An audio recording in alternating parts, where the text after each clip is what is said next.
right, welcome to another episode of the Educators podcast, and I'm of course Mr. Burden. With me are two of my favorite people on the planet, even though they abandoned me on the East Coast for the West Coast for better weather, allegedly. I don't know, but I'm talking about Ray and Katie Chavarria, good friends of mine, friends of the family, and also two very awesome awesome, not radical in the negative way, but radical in the totally awesome radical way, educators. How you doing? It's the last week of school, so I'm not going to lie to you. We're hanging in there. Yeah. What you were saying just before we hit record, you were thinking about coming in like this, a little more realistic, like I really feel. Yeah, and when I say hanging in there, I mean I feel like I'm hanging over the edge of a cliff, but yeah. hanging in there. What? And Ray and I know this was like when we were both at Hermitage together, that this was that last week where it was like we had the checklist, the coveted checklist where we had to get all these signatures. And we were the only school I think we were one of the only schools that did that. I don't know if Red Mill did that when you were there, where we had to get the signatures. We did a little bit of that, yeah. A little bit. Yeah, but I went to, what's that? I was just going to say ours always seemed to be a little bit longer and a little bit more extensive. So, we always felt like we were getting gypped a little bit. Yeah. You missed a signature on page 12. You forgot to sign off on the chalkboard, even though we don't have a chalkboard. Exactly. That kind of stuff. And it's so funny how the difference between the beginning of the year versus the end of the year for all teachers, you're ready to go. You're super excited. You got all these ideas. And then that last week, you're kind of like, all right, anything goes. So how is this last week of school going for you? Well, this is my first year not being in the classroom. So I've usually been in the trenches, but this year I, for whatever reason, decided it would be a good idea to step up into administration. So most of my visits with kids right now are those who are struggling, which I think is affecting my outlook a little bit. But it's like you go through the year and you see this growth happening, and they're growing and they're growing, and then they kind of plateau. But these last couple weeks of school, it's like nosedive completely. I've forgotten everything that you've taught me. Some of them, I wonder how they remember to keep breathing without someone sitting there. All right, in, out, in, out. Yeah, one foot in front of the other. Yep. And Ray, you surviving? Absolutely. Just like Katie was just saying, the struggle is real. Routines, although they've been drilled into them for the last 30 something weeks, they're definitely slipping. They've seen the sun out in the sky. They've played out. They play outside with their friends. They have spent some time in the water, and they are obviously pretty much more than just 1 foot out the door. They're almost completely out the door. So it's a matter of just trying to rein them in and trying to keep the learning as fun as possible and as engaging as possible, so that they can have a memorable last week in school. Yeah, we've been praying to all the gods to have a snow day the last week of school. But that would be odd. What if that happened? A big snow, in Virginia Beach, we could have a flood day. That was always like a possibility. But in fact, it sounds like they don't just have 1 foot out the door; they got 1 foot in the pool. It's like they're already.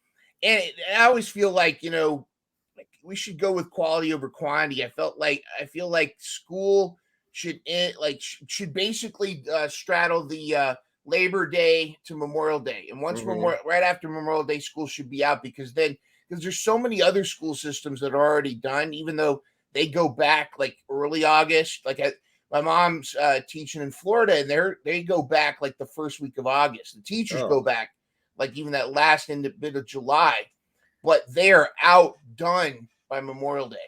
Or we just don't tell them the last day of school. Yeah. And we say, once we get all of our work done, school's over. I bet they'd work a lot harder. That's right. What's going on? I got to get that done. So Ray, now that you are married to administration, has it gotten to her head? Is it different? Is she talking a little bit different? Is it? yeah. I was gonna say we might want to put like the noise canceling headphones on. Step out. No, actually, it's been a great learning experience.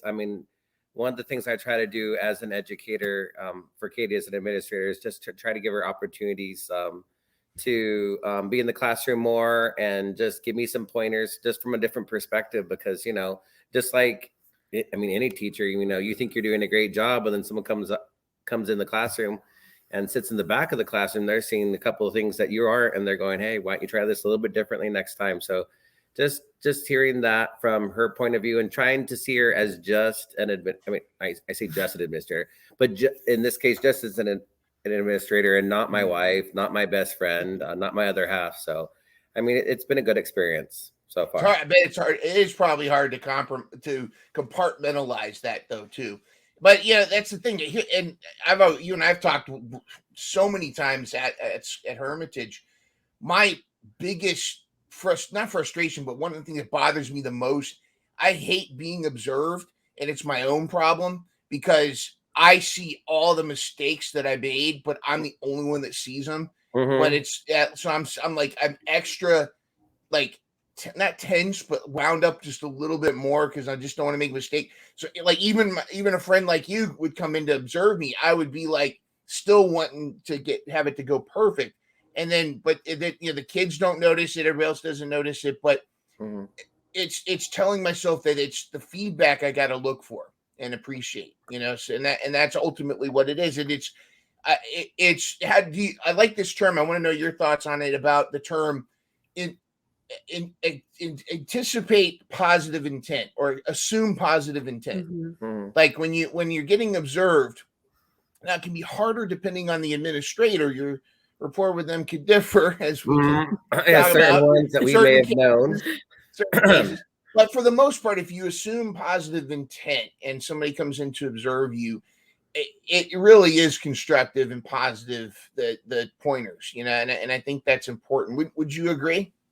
Well, I think something that goes along with that, Aaron, is the fact that if you see your administrator in your classroom helping out with other students, then you don't see them as just observing you. You see them being involved in the classroom like they should be. I mean, most of these administrators were former educators like Katie, and they have that natural instinct to just jump in and, hey, find out where the need is.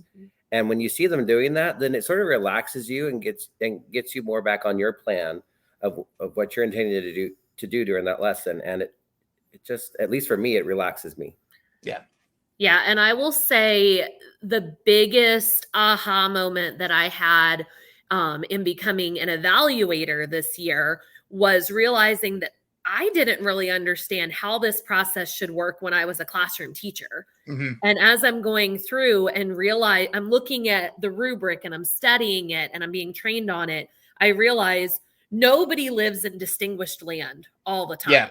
And that was always my goal, is I've got to get 4s in everything. If I'm less than anything, then I'm not doing enough. And I saw those observations as these, like my administrator was trying to do, aha, gotcha. I knew that was happening in here, rather than coming in to support. Part of that was based on the fact that I've had administrators who have done both. They've come in being very supportive, looking for the good, the strengths-based stance. And then I've had administrators that I really felt like they were looking for everything that I was doing wrong. But that is the message that I tried to be really clear with the teachers this year, is that nobody is here all the time. That you're just not. And I'm not expecting you to be. And any areas where you score as basic, which for us is like a 2, that just means that you don't find as much bang for your buck in that area as you do somewhere else. And that's okay. And I think approaching it with that mindset of, you know, I'm looking for the good, I'm looking for the strengths, rather than I'm looking for all the areas of improvement, has made a big difference in how teachers look at the process. And sounds like you feel like your time as a teacher, which you've put in several years rather than 1 or 2 years and then pop into administration, which is some cases happens. Does that season your perspective when you are then the evaluator coming in and like having that realistic understanding of what it takes to run a classroom? So it I don't want to say temper, but kind of tempers your perspective with some compassion. Yeah, it absolutely does. I interviewed a potential counselor for next year who was talking about ways to support teachers. And I told her this, building the relationships with the teachers is going to be huge because they are the ones down in the trenches with these kids all the time. And the last thing they need is somebody coming in for 5 minutes and thinking that they've solved all the problems based on what they've seen. And then they're standing above the trench going, you need to do this. No, you got to hop down in the trench with them and you got to be right there ready to support and do whatever you need to do with these kids. Because how many times do you have somebody who comes in to visit in your classroom and gives you a list of all the things that you should be doing or need to try, rather than, hey, we're in this together. Let's figure out how to support this kid. And I'm going to be right there with you along the way. That's going to be what teachers listen to. If I was handed a list, I'm going to put it to the side and I'm going to continue doing what I know works based upon my time and my relationships with those kids. It's almost like it's the same approach to teachers with the students. You got to build that trust, that rapport, and they got to see, just like kids got to see value in what you're teaching, teachers need to see value in the advice that you're giving them. Like they need to feel that. Like Ray and I have had some observations done to us, and we've gotten some feedback from administrators that we didn't really respect, and that a lot of that is because when you promote somebody that's like doesn't have the background or rapport with the teachers, and I'm not saying they need to be buddy, but like someone that's been teaching for like for several years and has been in the trenches, and they then take the time to build a genuine rapport, you feel as a teacher, you feel so much better when they walk in your classroom. An administrator walking into a classroom shouldn't be like, oh no, it should be, yes, they get to see me. And with the understanding that there might be days where administrator walks in and you spilled your coffee already, the projector didn't work, one kid forgot his meds, you had to send him down, another bloody nose.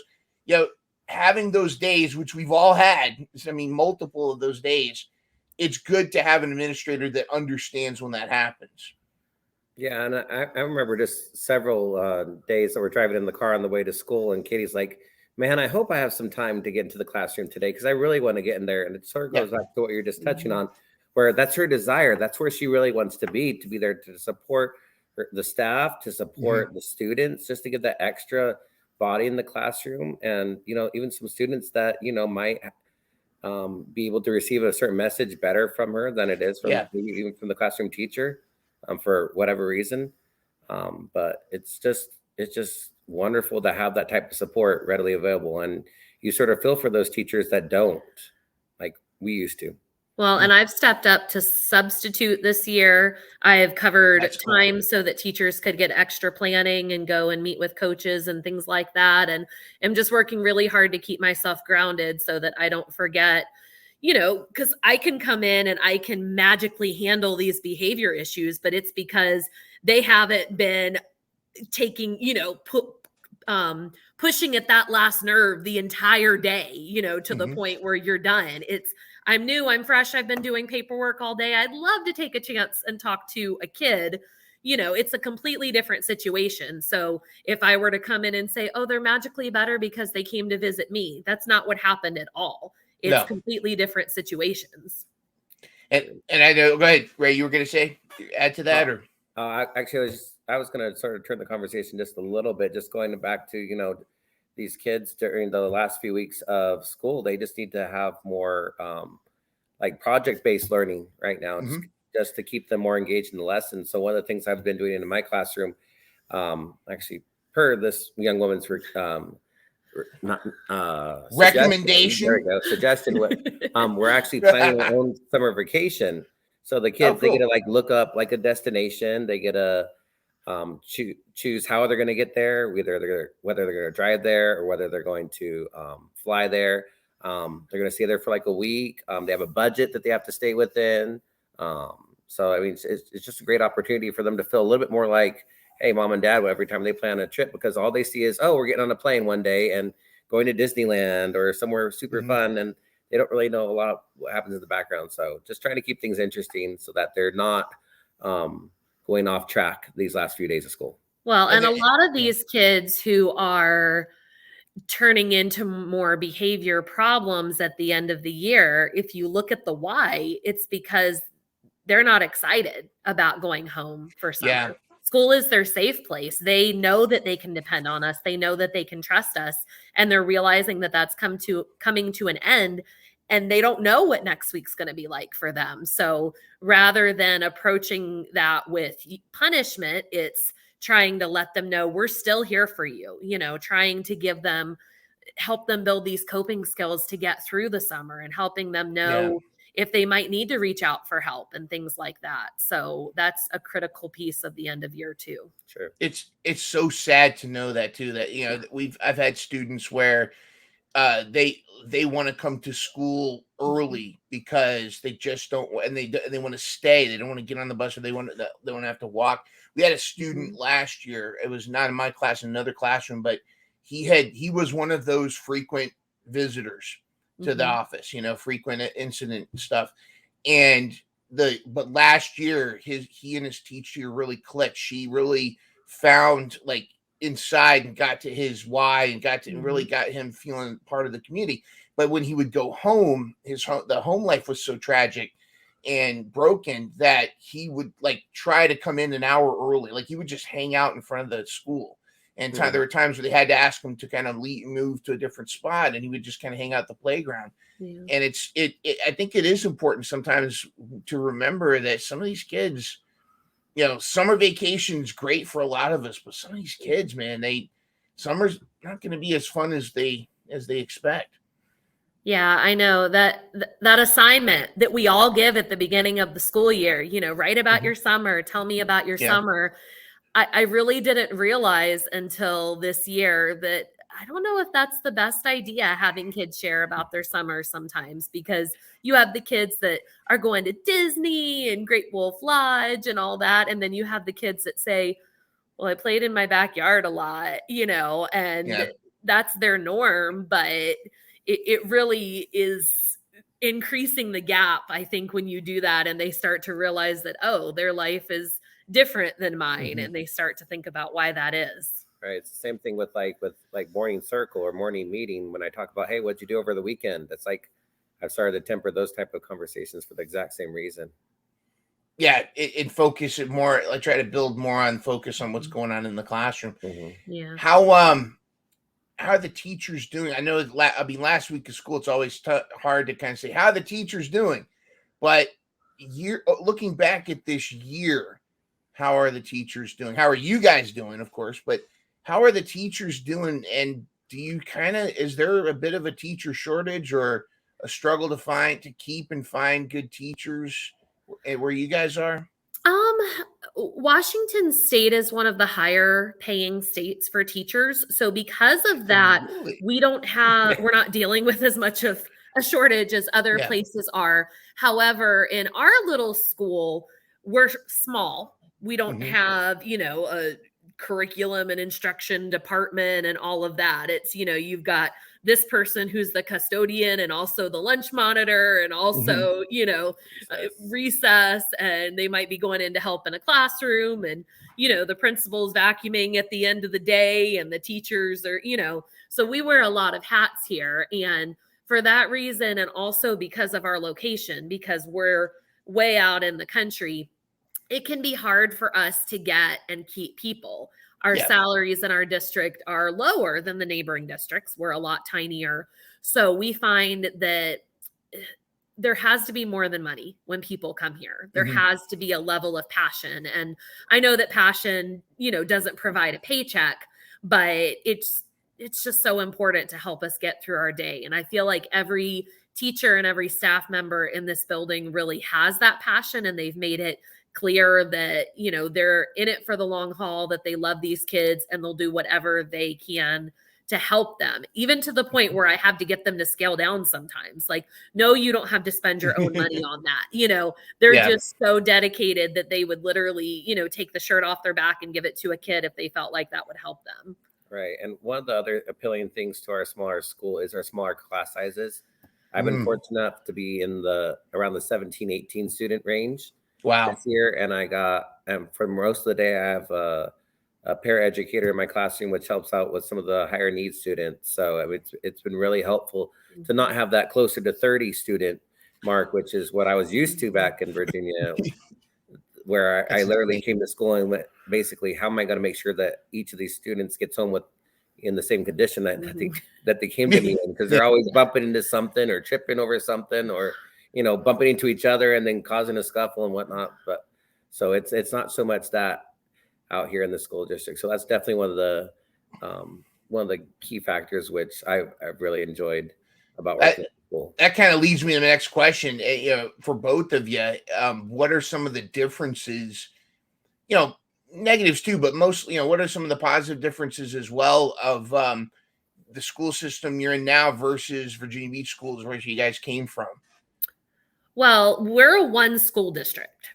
So the district is the school and the school is the district. Gotcha. So that is different in that if I have a question, there's not a fellow administrator to ask. I have to really do my research and figure out, what's the answer to this. And I'm sending a lot of these, I hope you're the right person to ask questions to the state.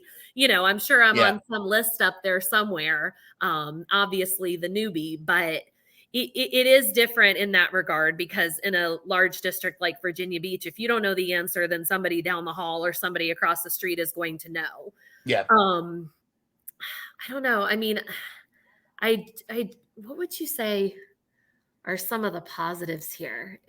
It's hard because we moved during COVID. So our last time in Virginia Beach was, hey, we're shut down for 2 weeks. And then guess what? We're shut down for the rest of the year. So I wish that we had an opportunity to experience things here before the change, because I feel like educators everywhere would list some of the same negatives, and it's just pandemic related. I would say some of the positives, at least to working in the smaller school district like we do, are more of the community type feel to the school. I mean, every kid knows each other from kindergarten through 8th grade. We don't have to worry about as much. I mean, it's not completely eliminated, but we don't have to worry about too much about bullying or, those type of concerns for the most part, because, they're each other's brothers and sisters, even if they're not literally. The parents, for the most part, they all know each other well, because they have multiple kids in different classrooms, so they're always bumping into each other. It's really sweet when you see, because we're a TK through 8 school, so we have 4-year-olds to basically 14, and you see a 7th grader and a 1st grader high five in the hallway, and then the 1st grader says, "Oh, they're my best friend," So we have a lot of those kind of relationships here that I don't know that you'd see in many other places. No. Do you feel like, if you had the magic wand to make the change, do you feel like a smaller class size, like in Virginia Beach, would have been better? Like, because Ray and I have dealt with the 20, 25 plus classroom sizes, and I always felt like it's so draining to try to give, because you have to be you have to almost meet every student at their individual needs. But when you've got 25 plus, it's almost overload. Whereas if you have that 15 to 17 kids, even 17, 18 almost is pushing it, really, when you think about it. Do you think that the class sizes allow you to be a lot more attentive to student needs? Well, I'll take that question initially, since I've had at least this year, I've had the direct privilege to teach in a smaller class size. But I definitely think that has a direct correlation to my ability to just, even talk to the children, working in small groups. I can look out and see only about another 10 students working in a couple other rotations rather than another, like 20-ish students out there. So that makes a huge impact in my ability to be able to teach these kids on their level and close those gaps a little bit quicker. I mean, some of these students that I had at the beginning of the year, especially in math, their gaps were ginormous. And I was able to close a lot of those gaps this year because of the smaller class size, because of my ability to reach each and every one of them, because there weren't as many of them in my classroom. So I definitely would agree with that. It's same here with me. I am much more effective at small group instruction, But even that, you still have to plan for, if you have 5 kids in front of you, you still have to plan for like 4 other groups or 3 other groups of kids and make sure that they're doing the independent stuff. But it sounds like, that's kind of the parallel with smaller more tight-knit community. It's a little bit, the climate's easier. Like, the climate's a little bit more because everybody kind of knows each other, but that doesn't mean you don't have the issues. And which is kind of leading to one of my next questions here is both administrator and teacher, like when you do have that behavior issue, whether an IEP is involved or not, how are behaviors managed, treated? And this is kind of a broad question because, not just classroom management, but also with referrals and what kind of pressure do you have above your head to reduce referrals, and what are some things that you see, or what's working and what do you see improvement for? So early this school year, I spent a lot of time observing in classrooms, talking with kids, getting to know kids, and really just listening, because I knew that there were going to be a few who I was going to be visiting with a lot this year. So I wanted to be able to form that relationship with them early on before they were sent to me for doing this or that. And for the most part, I've been able to do that. We have a few kids who have come in mid-year and they didn't give me a lot of chance, so I definitely see the difference there. But for the most part, I will say that my office is a safe space for students. And I almost daily have kids who request to come down to my office, which I am really proud of that statement, because how often can a principal say that I have kids asking to come down to my office and spend time with me, or they redeem dojo points for a chance to come and sit and talk with me. So I think it just all goes back to letting them know, hey, I'm here for you. I'm on your side. I want you to be successful, but I care about you too much to lie to you and let you think that your behavior is okay. You need to know that behaviors have consequences, and I'm going to issue those consequences because you need to learn. But when they're over, I'm going to be right there cheering for you along the way, trying to help push you up and let you succeed moving forward. All of us make mistakes. And I think sometimes adults forget that, how many mistakes we actually make every day. And we just don't have somebody there waiting to point it out to us all the time. And just like you said earlier, when an administrator comes in to observe and you get that feeling of, oh no, they're going to see everything I'm doing wrong. Some kids feel that way. Like they've got a target on their back of, they're watching me all day long. I can't get by with anything. And I wanted to try to ease the kids' fears in that, and realizing that we know you're going to make mistakes, and making mistakes is part of growing up. But at the same time, we want you to learn from those mistakes and improve and become better people because of them. And I remember just recently I was watching a video clip of Fred Rogers. Yeah. Gotta love good old Fred. He was being interviewed by Oprah.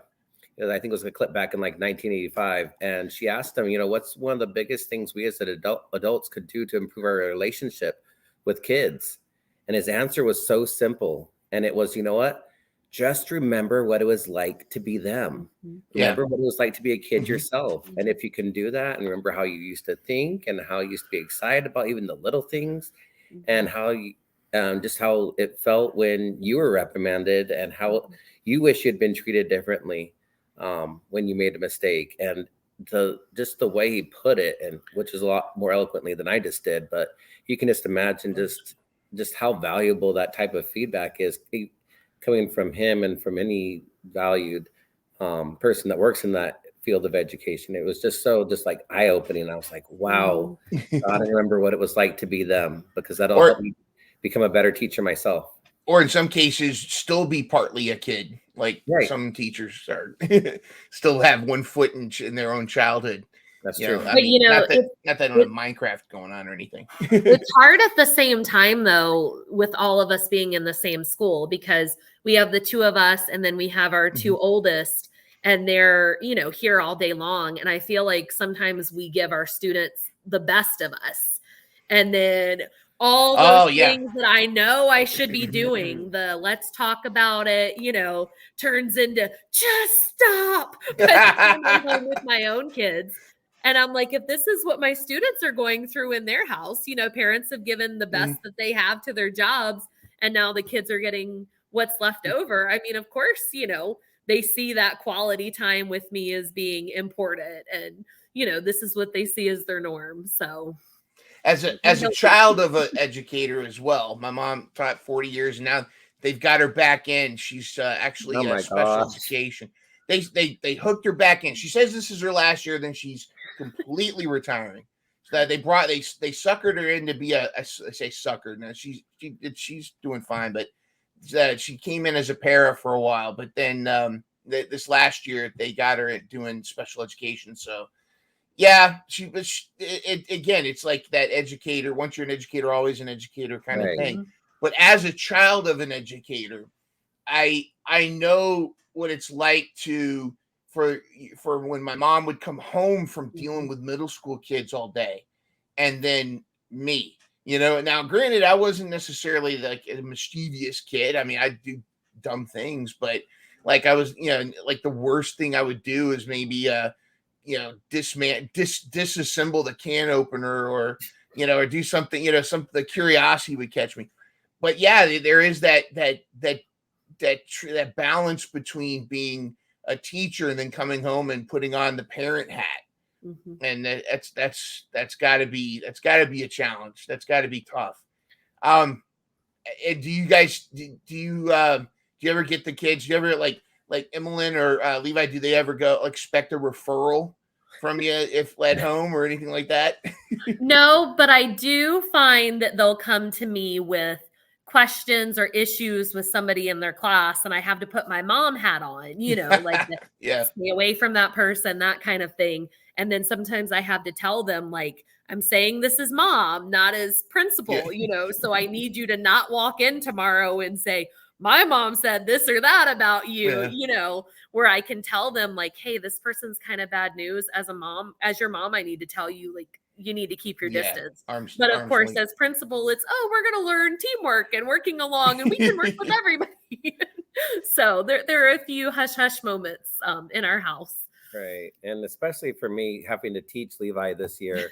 Oh, wow. I mean, it's definitely been hard figuring out which hat to put on at times, but just remember to keep that teacher hat on versus dad. But he's done such a great job, top of his class, and just doing tremendous. And, it's just glad to be, I also have to put my dad hat on, just coming from the perspective of, I get to see him grow as a student firsthand. How many parents get to do that?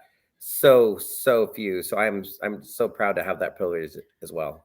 Yeah, ultimate motivation to do well as a teacher. Yes, absolutely. Yeah, well, your dad actually gets to see me perform today. And I bet it creates some very interesting situations. On one hand, yes, dad gets to see me be an all-star. The other side, though, you can't get away with, I don't have any homework today. No, there's no projects coming up. Like, dad's like, really? Well, let's talk to your teacher. Oh, wait, that's me. Yeah. Parent-teacher conferences are fun. Instant parent-teacher conference. All right, we're going to take a quick break from solving all of the world's problems to tell you about a good friend of mine and a service she's offering. Are you tired of feeling like your dream financial future is out of reach? Are you struggling with overwhelming debt, trying to pay off your home early, or simply wanting to give more? Well, my good friend Vanessa Rutter Jackson is here to help. An educator and military veteran, Vanessa is here to guide you through the confusion and make your dream financial future a reality. With her certified financial coaching services, she'll help you create a personalized plan that sets you up to win with money. As an educator and a mother of two, Vanessa understands the challenges of scraping by and stretching paychecks. She's been there, and she knows how to navigate the financial landscape to help you thrive. Don't let financial stress hold you back any longer. Take the first step towards financial freedom today with Rutter Jackson Financial Coaching. Reach out to Vanessa today for a free 45-minute consultation at varudder34@gmail.com or go to tinyurl.com/RJ-money-coach. That's varudder34@gmail.com or tinyurl.com/RJ-money-coach. Remember, it's never too late to take control of your finances and achieve your dreams. Start your journey to financial freedom with Rudder Jackson Financial Coaching today. All right, now let's get back to solving the world's problems with the most charming host on the interwebs. But a lot of the teachers I've talked to, and of course, there's been a bulk of them have been from Virginia Beach or similar sized districts like Newport News, but also all over the country. The larger districts, it's really been tough to keep teachers, and it's great that it sounds like in your district, which is the school, which is the district, which is the thing. Climate is so important with any environment, and it sounds like the climate you're in is what we probably should be striving for everywhere. And I see the need for teachers to be a lot more respected than they are in other districts and other locations. Would you agree? Yes, but it hasn't always been that way here. So this is my third year at the school, and I got to serve as a classroom teacher before taking over my current role. Mm-hmm. And the climate, the culture was much different in past years. And the reason for that was we had a person who served as a superintendent/principal. Oh, wow. And he was great with the superintendent tasks, making sure we applied for the grants, getting the paperwork in, all of that. But he really struggled in interacting with the teachers and the kids. Mm-hmm. There was one day last year where it was during my planning block, and I heard this horrible sound out in the hallway. So I came running out. I was 8 months pregnant with our youngest, Landon. And there was this kid in the first and second grade classroom. He was flipping over desks and all of that, just throwing papers everywhere, files all over the place. So the teacher was in with the student, and the para had taken the rest of the class out for recess, of course, clear the room. And so the teacher was working with this kid. And so I started, picking up desks, picking up papers, just trying to help reduce the damage as much as I could. And the administrator walked in the room and just said, "Oh, somebody's not making great choices today," and turned and walked back into his office. And I'm standing there again, big old belly, bending over, picking up things, trying to help and support. And he goes and locks himself in his office. Yeah. And it was at that moment, I had no clue that I would be switching to administration, but I told myself, if I ever decide to become an administrator, that will not be me. I will not be that person that turns and walks away and acts like it's not my problem, because It is just as much my problem as it is that teacher's. I feel like, and this goes for when we were kids, seeing teachers, like, I feel like you can learn just as much from bad teachers or bad leaders, how not to lead, how not to be a teacher. Because I got into teaching partly because of some of my favorite teachers, Mrs. Owens, Mr. Keller, those are the Mr. Heiner. Those are the ones that come to my mind when I think of my favorite teachers. But I also remember my first grade teacher, Mrs. Harding, and she was the devil incarnate. And she just was like mean, like mean, like she hated life, and she wanted to take it out on us. And that kind of stuff. And I said, I vowed, I'm never going to be that kind of teacher. And then the teachers that would be, I always had I use this term, the lobotomized smile, where they pretend that they're interested and care about you, but they don't. They go, "So, Aaron, how was your weekend?" And inside they're like, "I don't really care. I'm just trying to, manipulate you." But I always vowed I wanted to be genuine with the kids. Sounds like the same can be said for leadership too. Would you both agree? Absolutely. Yeah, absolutely. There's no doubt. I mean, adults can tell when other adults are being fake as well. I mean, it's a skill we've never seen leaders like that before, right, Ray? We've never seen leaders nothing that like were that before. well, do you guys think that sometimes some folks get put into those positions when, like, the qualifications that maybe some people think would make a good leader aren't actually what they have? Like a certain administrator we're referring to is somebody that probably would be great with like data and analysis and much more like not interacting with teachers or student. Yeah, or students. But like, do you feel like that maybe that should be something really driven home, is less about another cog in the machine and much more about, you got to find those gem administrators that are going to create that climate? Yeah, I mean, the administrator that I had last year, I don't know how many times he would say, "What's that kid's name again?" Yeah. And I mean, last year we had 70 kids in our building.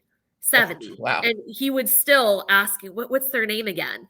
And now this year, I can go to the teacher and I can find out this kid's name. I can find where they live. I can find who their friends are. I can find their backstory. But I know a lot of that too. I don't depend on the teachers to communicate that. I learned that from the kid directly, because they can't just accept that because I'm in charge of the school that they should automatically respect me.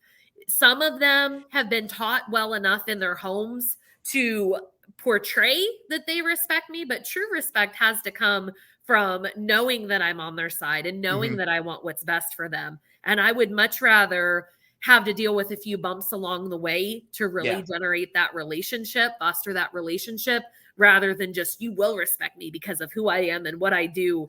That's not going to get you anywhere. That's like in leadership in general, right? Yeah. And I think one thing that's helped me out and actually having Levi in the classroom is I get to actually see some of his friends that are in his class outside the classroom. Like, we go to Little League games and, there's one of his friends. Or when I take him over to his friend's house to go hang out for a little bit, it's like, there's my teacher. That's sort of weird.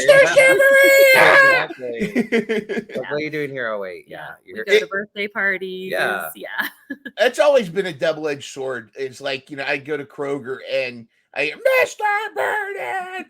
And I'm like, it's on one hand, it's very flattering, but on the other hand, it's like, I haven't shaved, I haven't showered. I'm burnt the candle at both ends. I just don't need this. And but what kind of going on to getting to know the students too, like that's so important. One of the cool things with Ray is he was our unofficial third robotics club mentor. Not on the pay, he wasn't on the pay mentor pay, but he was always dropping by and help. And he didn't need to do that. But what was cool is the kids responded to him too. And he got to know kids that kids that didn't even pass through his classroom in second grade, but he knew them. And then they knew him in the hallways. Hey, Mr. Chavarria. And I think that's important in building that, rapport. And like, that's so cool. It's so valuable because the kids see it. The kids know when it's genuine. The kids know when it's not genuine, just like teachers know when it's genuine versus when it's not. Well, kids always know the right thing to focus on, like when we make it a decision where adults are going to be involved, we have to consider all the logistics. We have to consider all the issues, the equity, the diversity, cultural competence, all of this. But when we talk to a kid, they just want to know that you love them. They want to know that, you are listening to them and that you care about them, and they don't care about any of the rest of that. So at the end of the day, even though some of them might cause issues, they're still a lot easier to work with than the adults are. Right. I had a kid, he was super frustrated at another kid and literally just wanted to run it out of the classroom the other day. And, I really wanted him to try to figure out a way to handle this conflict in the classroom. And he looked at me just a couple minutes after, getting a chance to calm down. And he's like, Mr. Chavarria, I'm so sorry. I didn't mean to push you. And he was able to, talk to that other kid. They figured out what was going on. And then, they were able to respect each other again. And I was just like, wow, just being able to see that was just amazing. That's so that's what it's all about, because kids need to know when they mess up that there's that opportunity for fixing it. That's like when tomorrow's another day, everybody starts back at green. I used to have the ribbons in the classroom, and where some kids would get even purple if they had an outstanding day, but you might go home on a yellow color or something, but the next day you're back at green, and anything that happened yesterday is done, and you can make it right. But even beyond that, just having that trust in you builds trust in the system, and they actually realize that this isn't just some sentencing that I have to spend my growing up dealing with school, that they actually are getting something out of it, and that you actually care. And that is something I also think needs to also translate to the faculty and with administrators. We are really, you touched on it earlier about, even though you're in a district where the pay is a little bit better for teachers, it's still a struggle because of distancing. But there are good teachers leaving the profession because, and you could triple their salary, they'll still leave. And especially, not just the amount of work that's being piled on. There's, the more top heavy the administration is. I mean, you're blessed to have a very administration that's like this, but the more top heavy, the more diluted and distanced I think the administrators are, the top administration is, from what's going on in the classroom. And that's causing a lot of frustrations. And then on top of that, you have a mistrust in the education system, as well as a fear of safety now. And, I was talking with another colleague earlier this week about the Newport News teacher who was shot by her 6-year-old student. And the latest update is, this is one of those situations where they had the anecdotal evidence and they had all this stuff, and they show, and there was no reason that the student should have been able to have that opportunity. It happened. She had to go to the 2 weeks hospital, what have you. She's suing the school district, and the school district came back. The school board said that her being shot by the student should be covered under workman's comp. And that's because, and they said, we live in a time where, whether it was a gun or scissors or stapler, teachers should, that's an injury.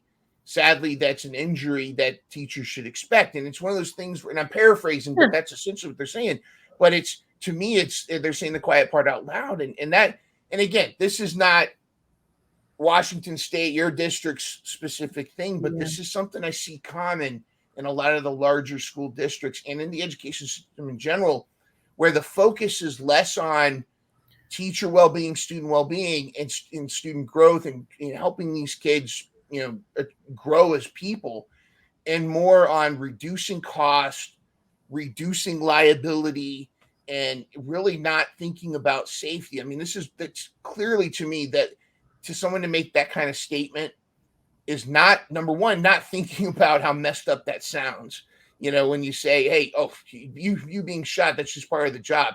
Yeah, maybe if I was a police officer, or if I was going overseas in the military combat zone, but teachers should not be worried. Teachers should not be expecting their kids to attack them. But I think the problem is the focus.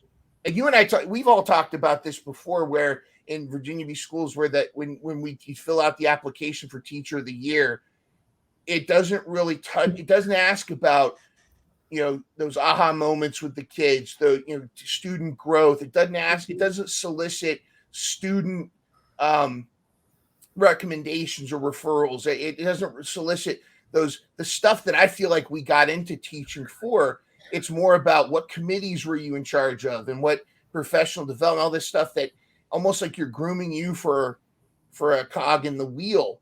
And to kind of cover all this in a nutshell, and to turn it into a question for both of you, what should be the purpose of the education system? Wow.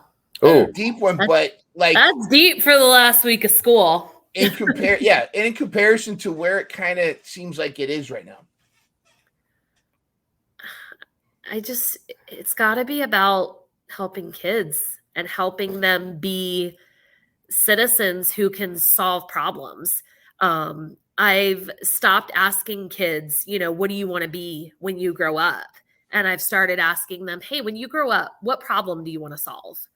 And it's amazing to hear the differences in the responses, because some kids either, they've heard, oh, I want to be a doctor because they make a lot of money. I want to be a basketball player.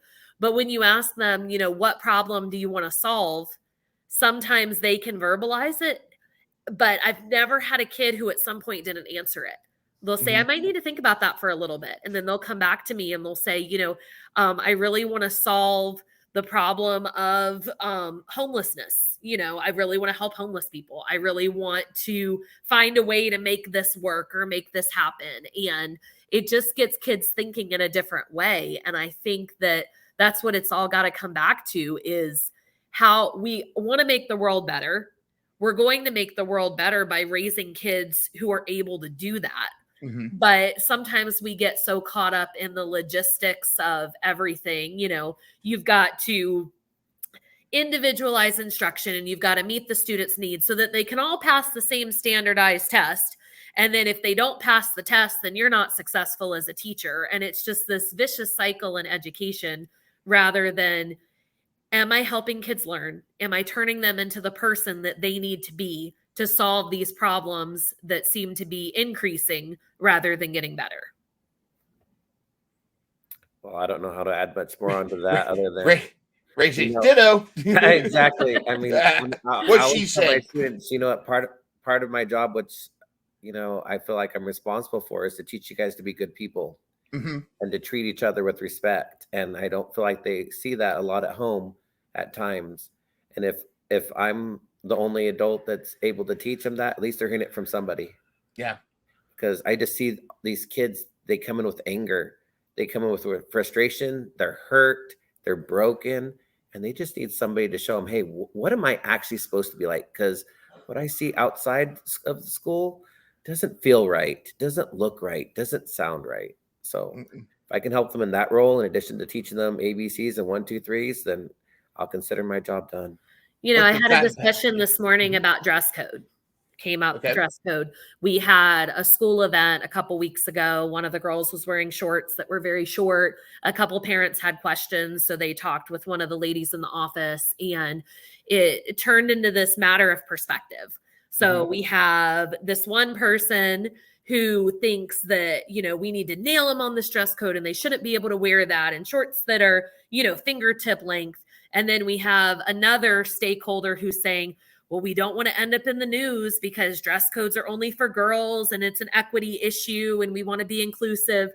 And I'm just kind of sitting back watching all of this and I'm going, we need to talk to the kid. Yeah. We need to talk to the kid. We need to figure out, why, what was going on? How did you choose your outfit? How are you choosing your clothes? And it came down to her saying, like, we just moved and we don't have a lot of money. So I wore these shorts from last year because it got hot and we haven't gone shopping yet. It wasn't, there you go, she was trying to defy the dress code. It wasn't that her parents were ignoring the reminders that we were sending home about the dress code. It wasn't that she wanted everybody to be looking at her. That's just the best she could do. But she had on these shorts. She got to school. She made her best effort while she was here. And what reward am I going to get from pulling her out of class to fuss at her for the shorts that she didn't even pay for and can't afford new ones?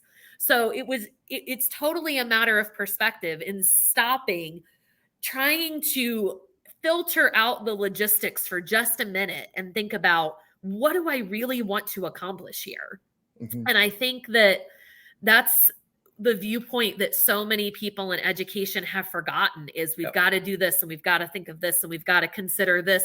And we do. All of these buzzwords, there's more to it than that. They're important, but they all come back. Kids are in the middle of this circle and there's so many things in the circle surrounding them, but they're the ones at the center. And if we forget about that, then none of the rest of that is going to matter. Now, I do take issue with you saying that Ray and I can't wear short shorts. Because I mean, we should be allowed to have, Or sandals. or say, Remember that? yeah. Well, the cure for that is you just with a magic marker or with a Sharpie just draw a fake heel to the back of it, and then it's no longer considered a flip flop. Right. Yeah, the flip flop scandal of 2018. Right. Do as I say, not as I do. You mentioned you brought this term up that I've heard used a lot in Virginia Beach schools and a lot of other places, and I think some people know what it means. I'm pretty sure you do, but there's some people I feel like Inigo Montoya saying, I don't think you know what that means. Right. The word stakeholder. What defines stakeholder, and why use that particular word to describe our stakeholders in education?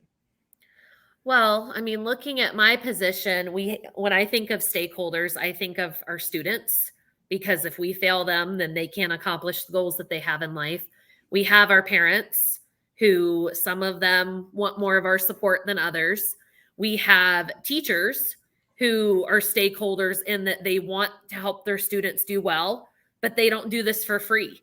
And they need development and they need training to get there. We have our administrators, who, again, our hearts are in it, but it's a lot to take on. And sometimes we feel like we're on an island and we don't have anybody else to go to for support. And then, then you have the lawmakers who I would love to just turn them loose in a classroom and have them put all of their expertise to use. Because let's see it out. Yeah. They wouldn't make it. Most of them would not make it a half an hour in a classroom these days. And I just think it comes down, it goes back to what I just said.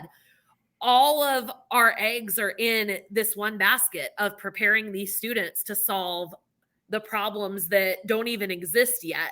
And if you really think of it, I mean, I think all of us are stakeholders, but, then throw in taxpayers. You've got taxpayers who don't have kids going to the school that think things should be done one way. And if you let yourself focus on being pulled all the different ways or trying to keep all the plates spinning, then you lose focus on what really matters. And what really matters, though, is just passing a standard, though, right? Oh, absolutely. Oh, yeah, that's it. Oh, yeah. As long as you can pass the end of year school state test, we're good. We're good. In all seriousness, though, do you think I mean, I don't want to ask that. That's a question. That's a duh question. But how do we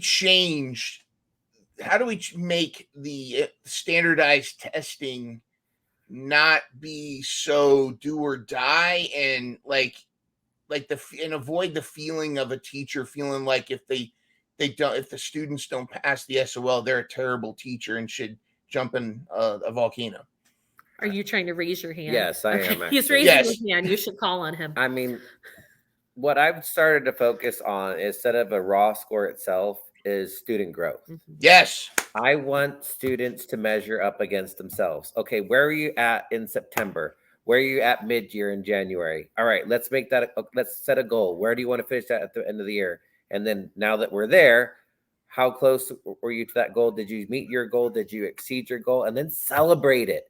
Make a big deal about it, because these goals are invaluable to these kids. They could be even the self-confidence to these kids.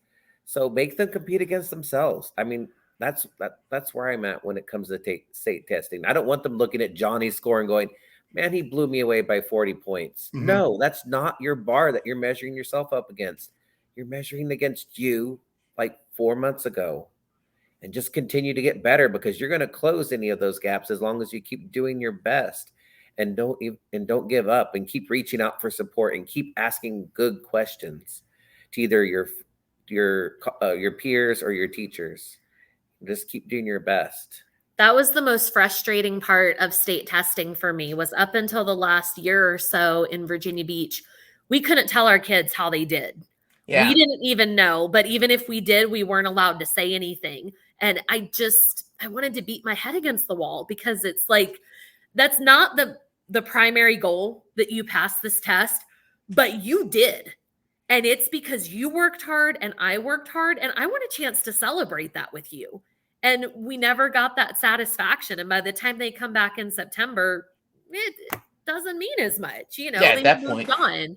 And I've never understood why we are told, you have to differentiate. You have to individualize instruction. You have to use diagnostic and benchmark assessments and figure out exactly where your students are and provide remediation and intervention and enrichment for those who need it, so that we can measure your success or their success by the exact same test. Yeah. Yeah. Which is never a flawed test either, of course. There's never flawed questions on there. Yeah. But yeah, I always felt like that was such a crazy approach, is that we are students different. You have to differentiate. Students grow at different levels. I've a student that I know Ray is familiar with. He was a young lad that came into me, could barely read, and his first quarterly score bombed like goose egg, terrible, but worked his behind off all year. Didn't pass the SOL at the end of it, didn't pass the standardized test at the end of the year, but grew so much. And I wanted to just scream like and celebrate. Now he did, his Lexile got into the upper 500s by the end of the year, where he was a goose egg on the Lexile score. And there was always this funny story where I was in his meeting with his grandmother, his mom, the IP meeting, and I come back into collaborative planning, and I must have walked in just after a big drama issue or something. Nobody was talking to each other. Everybody was real quiet and bitter. And I come bursting in the room like, "Hey, everybody, what's going on? I'm having a great day. This person just got a 570 on his Lexile. Woo, all this." And it's one of those things where I feel like the climate would be so much better if we focused more on that.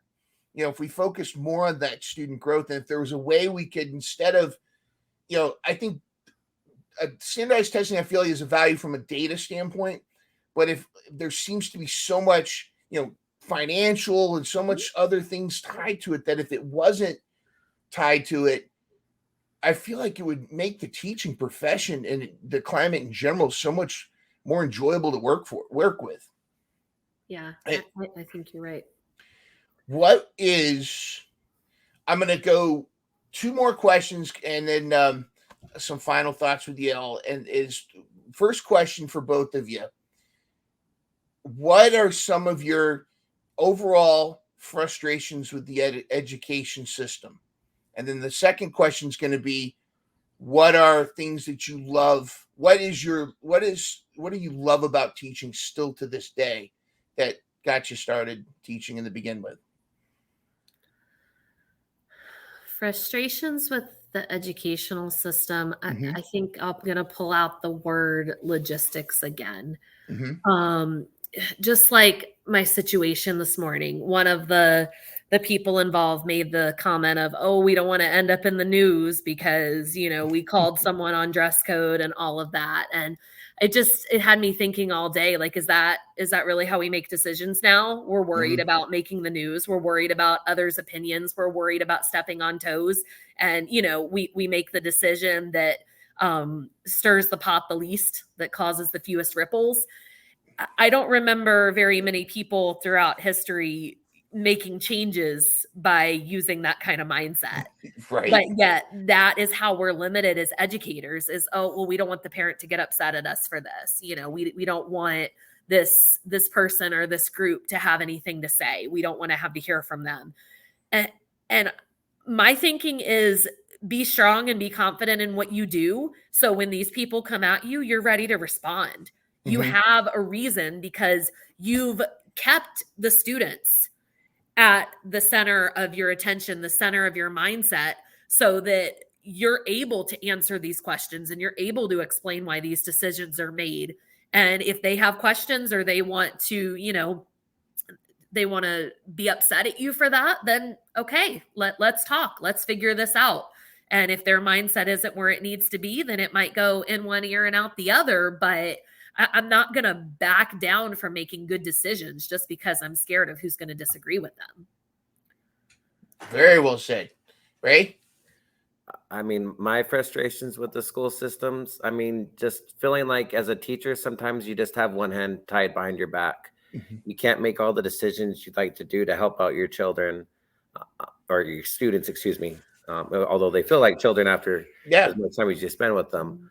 You know, sometimes you don't have that great support system at home that you'd like to rely on for each of the kids. So not having that backup support as well. I mean, not that you could, I mean, you can't always control that, but, and that doesn't necessarily have to do with the education system itself, but it definitely involves a stakeholder in that process.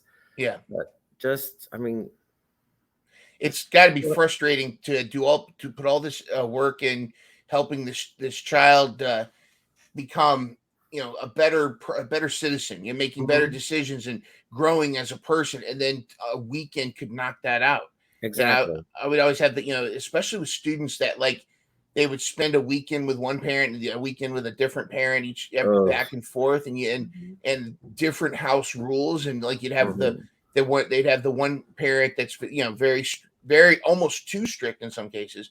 Right. And then you have the other parent that's just whatever you do, and they come back and you could tell just by their Monday behavior which parent they stayed with. I very well said.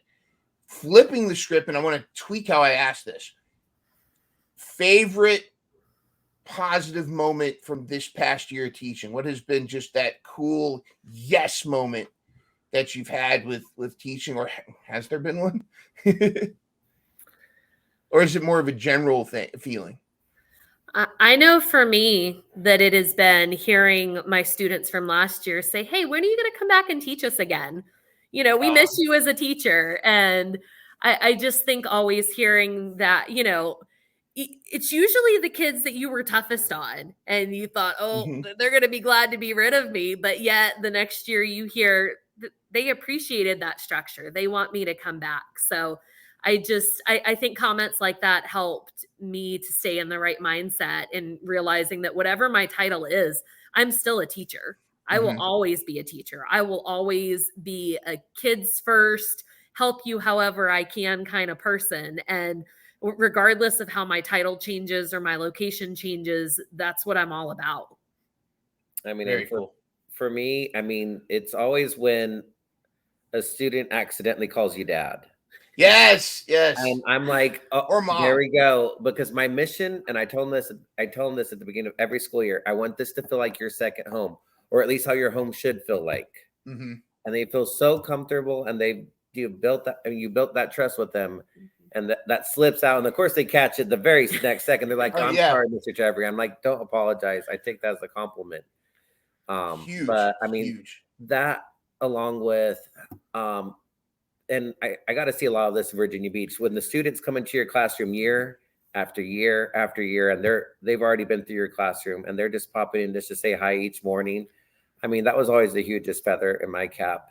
And even this year, I've had the ability to tell them, hey, you guys aren't done with me yet. You guys are going to get me next year for math. So just to see the excitement in their faces was worth all the hundreds of hours of, you know, preparation and lessons plans, and, you know, just putting together the best possible plan I could for them to be successful this school year. See, that's teacher of the year when you get that coming back to see you, because I can't think of no kid wants to go back to a teacher that they had a bad experience with.